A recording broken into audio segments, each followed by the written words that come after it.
Ყველას გულით მოგესალმებით, დღეს სამშაბათია და სამშაბათობით ტრადიციულად ხვდებით ხოლმე ჩვენ რადიო იმედის ეთერში, რათა ვისაუბროთ ბიზნესზე. ახალი სეზონია, განახლებული სტუდია გვაქვს და ყველაფერი განახლებულია. ძალიან მიხარია, რომ ამ ახალ სტუდიაში დღეს ერთ-ერთ ძალიან საინტერესო ადამიანს უმასპინძლებ, რომელიც ბიზნეს სექტორში ძალიან ცნობილია, იმიტომ რომ ალბათ არ არსებობს ბიზნესი, რომელთანაც ლევან ახვლედიანს არ დაეკაკუნებინოს. ამჯერად ის ჩვენ გვეყოლება სტუდიაში სტუმრად, როგორც მართველი პარტნიორი Impost Holding-ის, ლევან მოგესალმები. გამარჯობა თორნიკე. Impost Holding-ი უკვე ძალიან ბევრი წელია, გვხდება ხოლმე ქუჩებში, მაგალითად, სადაც მე გადავადგილდები, ძალიან ხშირად გვხდება ხოლმე სამშენებლო აბრებზე, იმიტომ რომ ბანერებზე, იმიტომ რომ ძალიან დიდი ხანია, რაც ამ სფეროში ხართ. უკვე 17 წელია, როგორც ჩემთვის ცნობილია, რაც ბაზარზე ხართ, რა მიმართულებებით მუშაობთ დღეს, იმიტომ რომ ამ 17 წლის განმავლობაში თქვენ ბევრჯერ შეიცვალეთ და განვითარდით. რა არის ის ძირითადი მიმართულებები, რომლებიც ეხლა თქვენ გაქვთ? მადლობა, გილოცავთ ახალ სტუდიას. ძალიან სასიხარულოა ჩემთვის ჩვენთან შეხვედრა, ყოველთვის საინტერესო ინტერვიუერი ხარ და დიდი მადლობა გადაცემაში მოწვევისთვის. რაც შეეხება ჩვენს კომპანიას, კომპანიის ნაწილში ესე იგი ძალიან მნიშვნელოვანი ცვლილებები მოხდა თვითონ საკანონმდებლო დონეზე წლების განმავლობაში, როგორც აღნიშნეთ ამ 17 წლის განმავლობაში სამშენებლო სექტორმა ძალიან მნიშვნელოვანი ცვლილებები განიცადა. ხარისხობრივი და რაოდენობრივი, ბუნებრივია. ჩვენ უშუალოდ ჩვენი ჯგუფის შემადგენლობაში დავიმატეთ MEP კომპანია, ანუ მათთვის ვისთვისაც ეს აბრევიატურა ცნობილი არ არის, ეს არის მექანიკური, ელექტრო და პლამბინგი, ანუ საკანალიზაციო ქსელის მოწყობა. ანუ ეს რას გულისხმობს? გულისხმობს იმას, რომ შენობებს, რომელსაც აქამდე ვაშენებდით, დღეს ამ აშენებასთან ერთად უზრუნველყოფთ საინჟინრო ინფრასტრუქტურით. რათა გამართული იყოს მთლიანად. თქმა უნდა, ვაკეთებთ ელექტროობას, ხანძარქრობას, პროექტირებას ამ ყველაფრის, მონტაჟს და ვაბარებთ შენობებს იმ მდგომარეობაში და იმ სტადიაში, რომელიც საჭიროა იმისთვის, რომ ექსპლუატაციაში იქნეს მიღებული. თუ თბილისს გადავხედავთ, არა მარტო თბილისს გადავხედავთ, თუნდაც ბათუმს ნახავთ, რეგიონებსაც თუ დავაკვირდებით ბოლო პერიოდში რუსთავში მომიწია რამდენჯერმე ყოფნა, ნახავთ, რომ ძალიან გაიზარდა ზოგადად სამშენებლო ინდუსტრია და დღითიდღე იზრდება კიდევ უფრო მეტად. როგორ უყურებთ თქვენ ამ ბაზარს, რა ცვლილებებს ხედავთ ამ ბაზარზე? ჩვენ საქართველოს არ არის ცალკე მოთამაშე სოფლიოს მასშტაბით რო შევხედოთ. ხო, ანუ ყველა ქვეყანამ განვითარებადში განვითარებულ ქვეყანაში გადასულ ეტაპზე მისულმა ქვეყნებმა გაიარეს ეტაპები, რომელსაც ჩვენც გავდივართ. ამ ეტაპების ნათელი მაგალითი არის დაახლოებით 5 წლის წინ შემოღებული ეგრეთ წოდებული 51 დადგენილება, ხო? ეს 51 დადგენილება უფრო განსაზღვრავდა სწორად რა უნდა გაკეთებულიყო ამ სახანძრო უსაფრთხოების თვალსაზრისით და შესაბამისად ეს ნიშნავს იმას, რომ ბოლო 5 წელიწადში განხორციელებული მშენებლობების ხარისხი და შესაბამისად ზედამხედველობაც უკეთესია, ვიდრე მანამდე იყო. ეს ნიშნავს იმას, რომ პროცესი უწყვეტია, პროცესის განმავლობაში მუდმივად ვითარდება როგორც დარგი, ასევე დარგის შიგნით სტანდარტები, შესაბამისად ახალი სტანდარტების შემოტანით, ახალი დარგობრივი რეგულაციების შემოტანით ბუნებრივია მშენებლობის ხარისხი გაიზრდება და რაოდენობაც იზრდება. იმიტომ რომ მიგრაციის ეფექტი როგორც ჩვენ გახდება დასავლეთისკენ მიგრირება, ისე ხდება აღმოსავლეთის ქვეყნებიდან საქართველოს მიმართულებით მიგრაციაც, ხო? იმიტომ რომ მთელი სამყარო მიგრირებს და ყველა დასავლეთისკენ, მაგრამ ჩვენც არ დაგვავიწყდეს, რომ ჩვენ ვიღაცისთვის დასავლეთი ვართ. აქედან გამომდინარე ჩვენთანაც ხდება ეს მიგრაციული ეფექტის გამოვლენა და რა თქმა უნდა, ეს ცუდი არ არის. ჩემი გადმოსახედიდან პირიქით, რა ვიცი, გვინახავს წარმატებული ქვეყნის მაგალითები, სადაც ყატარში 1.5 მილიონია ადგილობრივი მოსახლეობა და 7 მილიონი არის ადამიანები, რომლებიც იქ ჩავიდნენ და რომ არა ეს 7 მილიონი ადამიანი ვერ შექმნიდა იმ დოვლად, რომელიც ეს ყატარს აქვს, როგორც ერთ-ერთ ბუნებრივი ადამიანების ჩვენ ყველაზე მეტად ჩვენს ქვეყანას არა მარტო დარგს გვიჭირს ადამიანები. ადამიანური კაპიტალი. შესაბამისად ამ ადამიანური კაპიტალის შევსება შეიძლება ან მრავალშვილიანობით, რაცაც შესაბამისად შესაძლებლის დაგვარად მიუყვებით ქართველები, ან შესაძლებელია ადამიანების დამატებით მოკლევადიანი ეფექტის მისაღებად. ხო, შესაბამისად ეს ადამიანები ჩვენ შეგვიძლია ავარჩიოთ და შემოვიტანოთ ისეთი რეგულაციები, რომლებიც რეალურად უკეთესი ადამიანების შერჩევის პერსპექტივას მოგცემს. ხო, მაგალითად საუბარია მაგალითად სახელმწიფოს მხრიდან IT ნომანდების შემოყვანაზე, რომლებსაც თავის დროზე საკმაოდ მნიშვნელოვანი ეფექტი ჰქონდა და მე და შენ ვიცით ამ დარგის. და საკანონმდებლო ცვლილებებმა ძალიან ხელი შეუწყო ამ მიმართულებით. ეხლა დრო მოვიდა, როცა სამშენებლო ინდუსტრიაში ნამდვილად აკლია ადამიანები, რესურსი ნამდვილად მცირეა და გვიწევს ფაქტიურად სხვადასხვა სამშენებლო თუ დეველოპერულ კომპანიებს ერთი და იგივე ადამიანზე კონკურენცია შესაბამისად ზრდის შესაბამისად. ფასებს ზრდის, რა თქმა უნდა. როდესაც ჩვენ საუბრობთ, ხომ ამ სტუდიაში ხშირად ყოლია დეველოპერები, თქვენ სამშენებლო საპროექტო MEP კომპანია ხართ, მაგრამ როცა დეველოპერები ყოლია ერთხმად ყველა ასახელებს იმას, რომ გაზრდილმა ყველანაირმა ხარჯმა განაპირობა ის, რომ ფასები ყოველწლიურად იზრდება და ერთ-ერთი შემადგენელი ნაწილი ფასწარმოქმნაში არის სამუშაო ძალა, რომელიც ფიზიკურად ძალიან ცოტა არის და შესაბამისად ეს ზრდის ფასებს. თუ აქამდე რაღაცა ყოველდღიური მუშა ღირდა 40 ლარი, 50 ლარი, ეს უკვე ფანტასტიკის სფეროშია, ვინმე იპო, აქ საუბარი არ არის კვალიფიციურ ადამიანზე, რომელსაც რაღაცა ტიპის ხელობა ესმის ან რაღაცა ტიპის საქმიანობას ბოლომდე მიიღოს, აქ არის საუბარი შედარებით ნაკლებ კვალიფიციურ ადამიანზე, რომელიც ყოველდღიურ საქმიანობას მარტივად მოაგვარებს. ეს პრობლემა, ზუსტად ის ადამიანური კაპიტალის პრობლემა არ არის მარტო სამშენებლო ინდუსტრიის პრობლემა. ნებისმიერ ინდუსტრიას აკლია ადამიანები.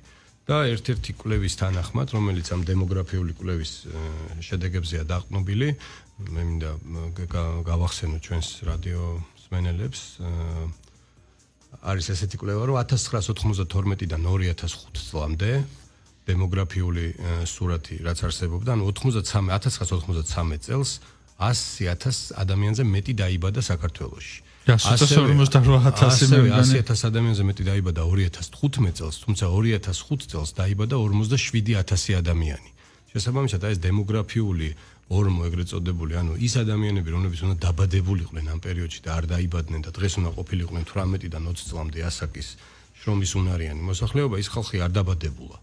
შესაბამისად, დაიბადა ორჯერ ნაკლები, ვიდრე წინა და შემდგომ პერიოდში. ეს ნიშნავს იმას, რომ ჩვენთვის ნებისმიერი ბიზნესისთვის გამოწვევაა ზუსტად აი ამ ადამიანების ამ ფენის შევსება ან სხვა ქვეყნიდან, ან არ ვიცი, რობოტიზირებული სამუშაოების და ტექნოლოგიების შემოტანა, როგორც, რა ვიცი, მშენებლობაში, ასევე სხვა დარგებში. ფეხთა ეს სფეროც ვითარდება, მე გუშინ ჩამოვედი IFA ბერლინიდან, რომელიც ყოველწლიურად ტარდება ხოლმე ტექნოლოგიების გამოფენა, სადაც ორი ძირითადი მიმართულება იყო, ერთი იყო სამყაროს რობოტიზაცია და ყველა მიმართულებით არსებობს ფიზიკური ძალის ჩამნაცვლებელი რობოტი, მაგალითად ის გაგიუთავებთ ტანსაცმელს საყოფაცხოვრებოდან, ის დაიცავს თქვენ გარემოს, რობოტი ძაღლები არსებობს, თარჯიმნები, სათვალე თარჯიმანი და მაქსიმალურად გაგიმარტებთ და მეორე ეს არის ხელოვნური ინტელექტი, რომელიც ასევე მომავალია და ამ მიმართულებით განვითარდება. თუმცა შეუცვლელი იქნება ფიზიკური სამუშაო ძალა, რომელიც განსხვავებული ტიპის რაღაცებს გააკეთებს. თქვენ საუბრობდით იმის შესახებ, რომ ბაზარზე არის დეფიციტი ადამიანებისა, რომელიც ჩაერთვება სამშენებლო ინდუსტრიაში. თქვენ ახსენეთ, რომ სამი მიმართულებით მუშაობთ, ეს არის სამშენებლო საპროექტო MEP. რომელზეა ძირითადად ყველაზე დიდი მოთხოვნა, რომელი ბიზნესია უფრო მეტად აღმავა ტრენდში დღეს საქართველოში? საბედნიეროდ ჩვენ ვართ სამოქალაქო მშენებლობის დარგში, რაც ნიშნავს იმას, რომ ჩვენ თუნდაც კლასიკური დეველოპმენტი ჩვენი ერთ-ერთი მიმართულება, ანუ დეველოპერებისთვის სახლების და კორპუსების მშენებლობა არის ერთ-ერთი მიმართულება, შესაბამისად სამოქალაქო მშენებლობის სხვა დარგები აქტიურად ვითარდება. ანუ ურბანისტულად რო შევხედოთ, როდესაც ქალაქი იზრდება, მარტო საცხოვრებელი არ არის საკმარისი, გჭირდება სკოლა, გჭირდება საბავშვო ბაღი, გჭირდება სპორტული მოედანი და ასე შემდეგ და ასე შემდეგ. გაზრდილი ვითარდება, აი მაგალითად დიდი ღომში წლების განმავლობაში არაერთი სტატისტიკა აჩვენებდა, რომ სკოლები ფიზიკურად აღარ ყოფნიდა, იმიტომ რომ გაზრდილ მოსახლეობას გაზრდილი ინფრასტრუქტურაც მიყვება. კი, შესაბამისად, ჩვენ ყოველ შემთხვევაში ჩვენს წინაშე არსებული ინფორმაციით და ჩვენი პროექტებით შეგვიძლია ვიმსჯელოთ, რომ მარტო კორპუსების მშენებლობა არ ხდება და ვითარდება რეალურად სხვა დარგობრივი ინფრასტრუქტურაც. შესაბამისად, აი სპორტული ობიექტებიდან დაწყებული, დამთავრებული, არ ვიცი, სავაჭრო ცენტრებით და ამბულატორიებით და სასტუმროებით ტრენდი აღმავალია და მე მგონი ნათლად ჩანს ჩემი სტატისტიკაც რომ არ მოვიყვანოთ ქალაქში რომ დადიხარ ხვდები რამხელა გახდა ეს ქალაქი თუნდაც თბილისი და თუნდაც ბათუმი რამდენად დიდი კონცენტრაციაა უკვე მაღალსართულიანი საცხოვრებელი სახლების და შესაბამისად ყველა ხვდებით რომ აი ამ ყველაფერს სჭირდება როგორც საინჟინრო მიმართულების განვითარება ასევე პროექტირება კიდევ უფრო ადრე შესაბამისად სამივე მიმართულებას აქვს საკმაოდ მნიშვნელოვანი ტემპი ჩვენს ორგანიზაციაში ყველა თითოეული ორგანიზაცია ვითარდება თავისი გეგმაზომიერი გრაფიკით და შესაბამისად გვიხარია რომ ყოველწლიურად სტანდარტის აწევა ჩვენ თვითონ გვიწევს იმდენად რამდენადაც იწევს სტანდარტი დამკვეთების მხრიდან და მოთხოვნა მათი მხრიდან რაც გვიბიძგებს პირდაპირ რომ მეტი ინვესტიცია განვახორციელოთ ჩვენი თანამშრომლების და კადრების განვითარებაში მათ სწავლებაში მათ მივლინებებში თუნდაც იგივე საერთაშორისო გამოფენებზე იმდენად რამდენადაც უნდა ნახონ ადამიანებმა რა აკეთდება სხვაგან რომ იმ საუკეთესო პრაქტიკების გადმოტანა შეუძლოთ აქ. დიახ, მოთხოვნებით შეიცვალა ძალიან ბევრი საერთაშორისო ბრენდი შემოვიდა ბოლო წლების განმავლობაში საქართველოში, თუ ნახავთ თუნდაც სასტუმრო ინდუსტრიას, ისეთი ტიპის ბრენდები შემოვიდნენ, რომელიც აქამდე ბაზარზე არ იყო. შესაბამისად, ახალ ბრენდებს, ახალი ტიპის მოთხოვნები აქვს. იმიტომ რომ საერთაშორისო გამოცდილება სხვა ტიპის მოთხოვნებს აკეთებს თუ ადრე მხოლოდ თავისუფლების მოედანზე იყო რამდენიმე სასტუმრო და ცოტა ჰალაბარში ახლა დღეს თითქმის ყველა უბანი მოცულია საერთაშორისო სასტუმროებით. მათაც თავიანთი მოთხოვნები აქვს თუნდაც MEP-ის საპროექტო სამშენებლო მიმართულებებით, რომელიც არც თუ ისე ადვილია შეასრულო. ეს ანვითარებს ზოგადად ინდუსტრიას. აუცილებელია რომ შეასრულონ. შესაძლებელია რომ რთული იყოს, ძვირადღირებული იყოს ამ ყველაფრის გაკეთება, თუმცა ჩვენივე უსაფრთხოებისთვის, ჩვენ არასდროს არ ვიცით, ჩვენი შვილები, შეიძლება ჩვენ ამ სასტუმროების რომელში მოგვიწევს დარჩენა და ყოფნა, შესაბამისად უსაფრთხოება ადამიანის არის უპირველეს ყოვლისა. ადამიანის სიცოცხლეზე ძვირფასი ამ ქვეყნად არაფერია და შესაბამისად ტექნოლოგიაც და ნებისმიერი უსაფრთხოების ნორმა ემსახურება ადამიანის კეთილდღეობას. შესაბამისად კეთილსინდისიერმა და მოაზროვნე ინვესტორმა უნდა განსაზღვროს ის რომ გარდა მატერიალური რესურსის შოვნისა მნიშვნელოვანია იმ ადამიანებზე ზრუნვა რომელიც შენი ბიზნესის მკვებავია ფინანსური რესურსი. ლევან, როგორ არის გადანაწილებული დღეს ზოგადად ბაზარი? ძალიან ბევრი კომპანია გამოჩნდა და არსებობენ ინდივიდუალური პირებიც, რომლებიც სხვა მიმართულებით სამშენებლო საპროექტო საქმიანობას ითავსებენ ხოლმე. MEP-ს არ შემიძლია მთლად ეგრე ვთქვა, მაგრამ სამშენებლო საპროექტო მიმართულებით ძალიან ბევრი ინდივიდებიც არიან, რომლებიც რაღაცა ჯგუფებს აყალიბებენ და მცირე რესურსებით ცდილობენ ხოლმე. როგორია დღეს ბაზრის ფორმირება ამ მიმართულებით და რა წილი გიჭირავთ თქვენ იმპოს ამ დაახლოებით ეს პერიოდი ეს კომპანიების განვითარება გავს აი ტექნოლოგიების განვითარების მრუდს იმეორებს რა პრაქტიკულად რადგან ეს დარგი სახელმწიფოს მხრიდან არ არის ლიცენზირებული და არ არის სხვა ფორმატით დარეგულირებული პრაქტიკულად ნებისმიერ იურიდიულ შეუძლია ხო როგორც უძრავი ქონების აგენტებს მაგალითად ხო აგენტი შეუძლია იყოს ნებისმიერი ვინც მოინდომებს რომ უძრავი ქონების ბიზნესში ჩაერთოს და გაყიდოს. შესაბამისად თუ სხვა ქვეყნების მაგალითს ავიღებთ მე მგონია და მიმაჩნია რომ ალბათ ამის რეგულირებაც შორს არ არის და სახელმწიფო დაიწყებს ამის რეგულირებას და ეს აუცილებელი იქნება. აუცილებელი იქნება არა იმიტომ რომ აქ კონკურენცია შეიზღუდოს პირიქით აუცილებელი იქნება იმისთვის რომ კვალიფიციურმა და მაღალხარისხიანმა ორგანიზაციებმა მოახერხონ ცხოვრება იქვე სადაც იცხოვრებენ ნაკლებად კვალიფიციური და ნაკლებად ღირებულების მომტანი ორგანიზაციები თუმცა როდესაც თანაბარი ორგანიზაციები თანაბარი რანგის ორგანიზაციები ეკონკურირებიან თანაბარ ბრძოლაში ერთმანეთს ეს კარგია თუმცა როდესაც შენ გიპირისპირდება რამდენიმე ადამიანისგან შემდგარი ეგრეთ წოდებული ბრიგადა რომელიც ალბათ გადასახადებსაც ისე არ ეხცეს შესაძლებელია გადასახადებს იმ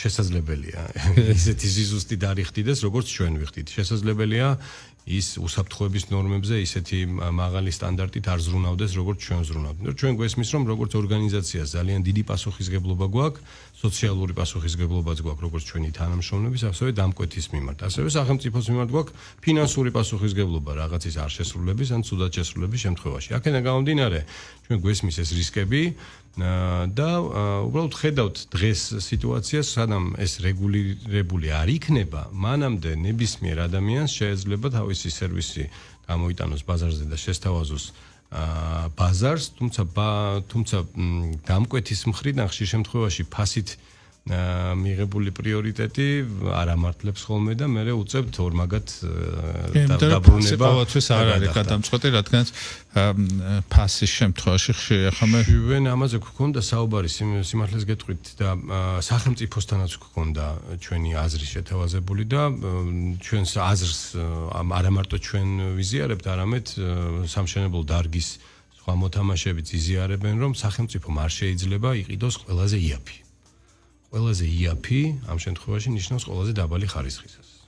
თქვათ რომ ავიღოთ კლასიკური მაგალითი სკოლაში, სადაც ბავშვები დარბიან და თქვათ ყველაზე იაფ კარს დააყენებ, იმ კარს მოუწევს ძალიან ხშირად შეცვლა, ხო? შესაბამისად ის ეკონომია, რომელიც თავიდან ვითომ ეკონომია, რეალურად სულაც არ არის ეკონომია. იმიტომ რომ ორჯერ გიხდება, სამჯერ გიხდება, უნებრივია. ამიტომ მე მიმაჩნია, რომ სახელმწიფოც დაინახავს ამ პრობლემებს, რაც დგას რეალურად. ასევე სახელმწიფოსთან მიმართებაში არსებობს, რა თქმა უნდა, კიდე რიგი გამოწვევები, რომელსაც ვისურვებდით, რომ უკეთესად იყოს დარეგულირებული, მათ შორის ეს არის ღირებულება, როგორც ხედავს სახელმწიფო, თქვათ, შესრულებული სამუშაოების ღირებულებას. თუმცა ის ნომინალური ფასები, რომელიც მას აქვს მითითებული, მაგ ფასში პრაქტიკულად შეუძლებელია ვიპოვოთ შემსრულებელი, არა თუ ორგანიზაცია იყოს ამაზე პასუხისმგებელი, უბრალოდ რა ვიცი, რომ მოინდომო და დარეკო და გაიკითხო და მოძებნო ხელოსანი, ვერ იპოვი ხელოსანს იმ ფასში, რა ნომინალურ ფასადაც სახელმწიფოს სურს ამის გაკეთება და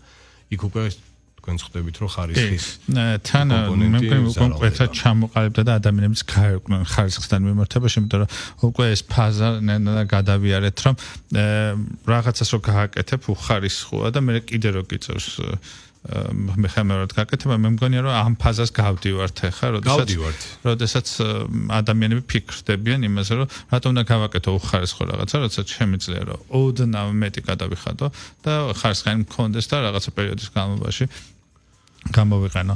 შეიძლება დღეს ამ მიმართულებით გასა, იმიტომ რომ არაერთი სასოწარკვეთილი ადამიანის ჯგუფი არსებობს, რომელთაც მშენებლობის ხარისხს ეუწყებიან, ხოლმე ზოგს წყალი ჩამოსდის ლიფტში და ზოგს კიდევ 1000 შემთხვევები არსებობს ხოლმე. თუმცა ჩემი და შენი ასაკიდან გამომდინარე თავს მივცემ უფლებას, რომ გაგახსენო მშენებლობები 20 წლის წინ. ან ჩვენთვის 20 წლის წინ ახალ აშენებული კორპუსი საკმარისი არგუმენტი იყო, რომ ბინა შეგეძინა.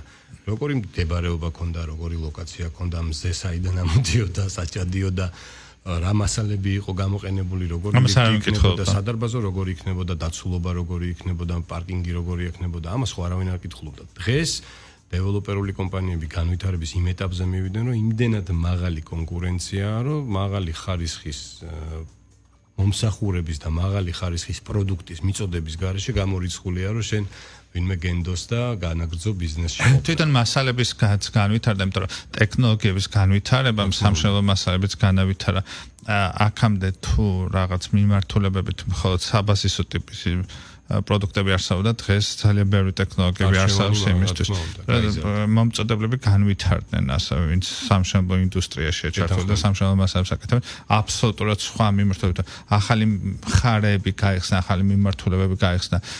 პირობითად რომ ავიღოთ ფილები, ყველას ფილა ჭირდება და თუ აქამდე მხოლოდ რაღაცა ბიუჯეტურ ფილებზე იყვნენ ხოლმე ორიენტირებულები, ეხლა ასე აღარ არიან და ზოგადად ეს საბაზრო ბაზარი ამ მიმართულებით უკეთრად შეიცვალა ბოლო პერიოდის განმავლობაში. მოცულობაც გაიზარდა ბაზრის თორნიკე. უნდა შევხედოთ იმას, რომ რეალურად მოცულობის ზრდამ გამოიწვია თითოეული ამ სეგმენტის ზრდა.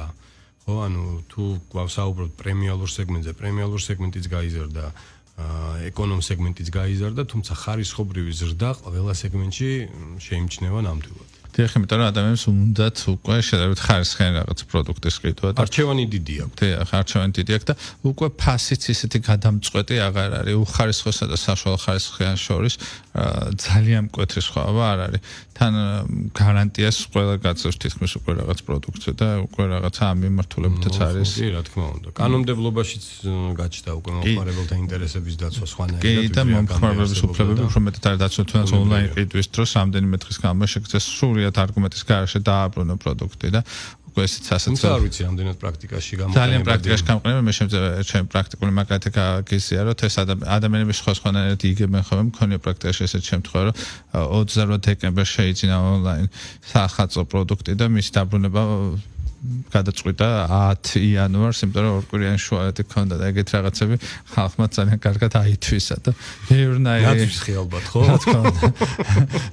ბევრნაირი შემთხვევა არსებობს უკვე ამ მიმართულების, იმიტომ რომ ადამიანებმაც გაიგეს რომ რა შეიძლება რა ბენეფიტი მიიღო სხვა კანონმდებლობიდან. ლევან, თქვენ სამშაბათს გარდა საპროექტო მიმართულებაც ახსენეთ. რამდენი ადამიანი გყავთ ამ მიმართულებით დასაქმებული და რა თქვენ საპროექტო ორგანიზაცია დაახლოებით 20 ადამიანისგან შედგება ამ ეტაპზე.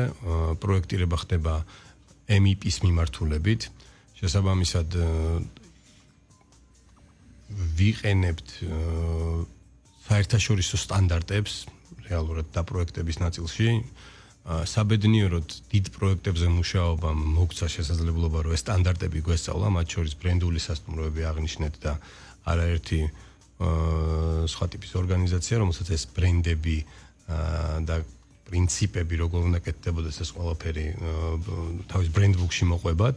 შესაბამისად ძალიან დაგვეხმარა ეს დიდი პროექტების გამოცდილება ამ ორგანიზაციის დაქოქვაში პირველ ეტაპზე.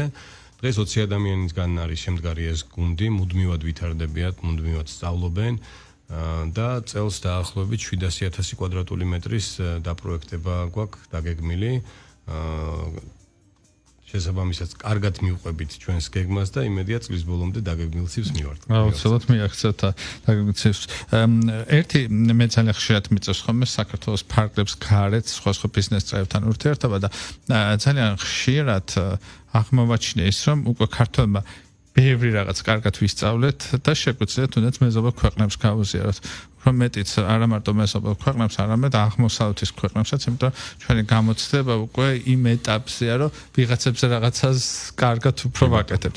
ხო არ გაქვთ რამე ისეთი ტიპის გეგმები, რომელიც საერთაშორისო გაფართოებას უკავშირდება, თუნდაც თქვენ ახსენეთ MEP საპროექტო მიმართულება, მე ამ წელს 2025-ში ორჯერ ვიყავი რიადში, საუდის არაბეთში, როგორც გამოფენაზე მონაწილე და ძალიან დიდი მოთხოვნა იყო საქართველოდან საპროექტო მიმართულებით, პროექტ მენეჯმენტის მიმართულებით და ქართველებს არიან უკვე გაჩნდა ქართული კომპანიები, რომლებიც ამ მიმართულებით თქვენ ხომ არ გაქვთ რამე საერთაშორისო გაფართოების მიმართულებით გეგმები, როგორია თქვენი სამომავლო სტრატეგია?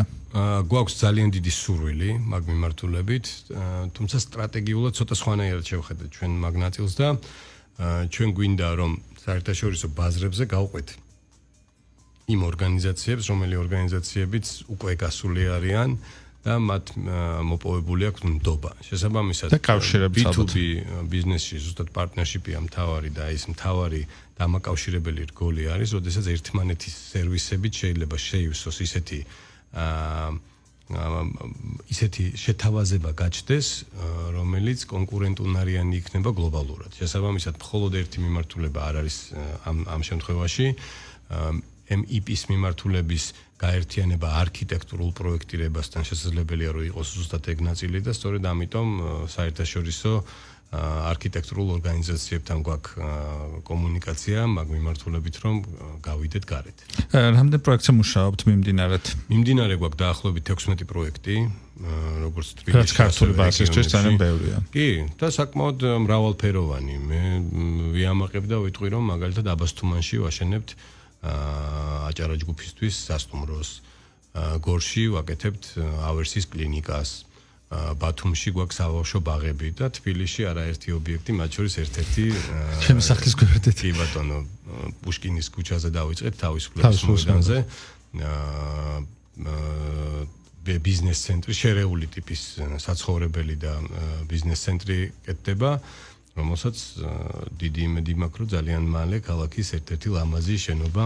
და ეს ადგილი ძალიან დიდი ხნის განმავლობაში მიტოვებული იყო და ძალიან ინვესტორმა იპოვა რესურსი, შეძლო ამ დაინტერესებული მხარეების ერთ აზრამდე მიყვანა და პრინციპში განახლდა მშენებლობა და ჩვენ ვართ ის ადამიანები, ვინც რადგან ჩვენი საერთო დრო იწურება ბოლო შეკითხვით მინდა გადმოვიდე სამომავლო გეგმებზე ნაწილობრივ ვისაუბრეთ ხომ არ ფიქრობთ რამე დამატებით ახალი მიმართულების განვითარებას ან ახალი სფეროს მოცვას სიმართლე გითხრათ დაარსების დღიდან ერთგულად ვემსახურებით სამოქალაქო მშენებლობის მიმართულებას ძალიან მოგწონს ეს დარგი ძალიან როგორ გითხრათ მნიშვნელოვანი საქმეა მნიშვნელოვანი იმდენად რამდენადაც ნებისმიერი ბიზნესი საჭიროებს კვალიფიციურ პარტნიორს მშენებლის სახით რომელიც მისი ბიზნესისთვის საჭირო ინფრასტრუქტურას განავითარებს. შესაბამისად, კომფორტულად გრძნობთ ამ ინდუსტრიაში თავს და ვფიქრობ, რომ ამ ინდუსტრიაშივე გავაგრძელებთ განვითარებას. მე ბევრი წარმატება მინდა გისურვოთ ლევან. სამწუხაროდ ჩვენი საერთო დრო ამოიწურა. თქვენთან საუბარი ძალიან საინტერესო და ხანგრძლივი დრო, კარგი იქნებოდა რომ გქონოდა, მაგრამ საერთო დრო ამოიწურა. ჩვენ დღეს საუბრობდით სამშენებლო საპროექტო MEP მიმართულებით მომუშავე კომპანიაზე, რომელსაც Impost Holding-ი ქვია, რომელიც რამდენიმე მიმართულებას ანვითარებს საქართველოში. ლევან ახვლედიანი, მისი მმართველი პარტნიორი იყო ჩვენი დღევანდელი გადაცემის სტუმარი. დღევანდელი გადაცემა ბიზნესი ამით ასრულებულია. ჩვენ ერთმანეთს შევხვდებით შემდეგ სამშაბათს დროებით.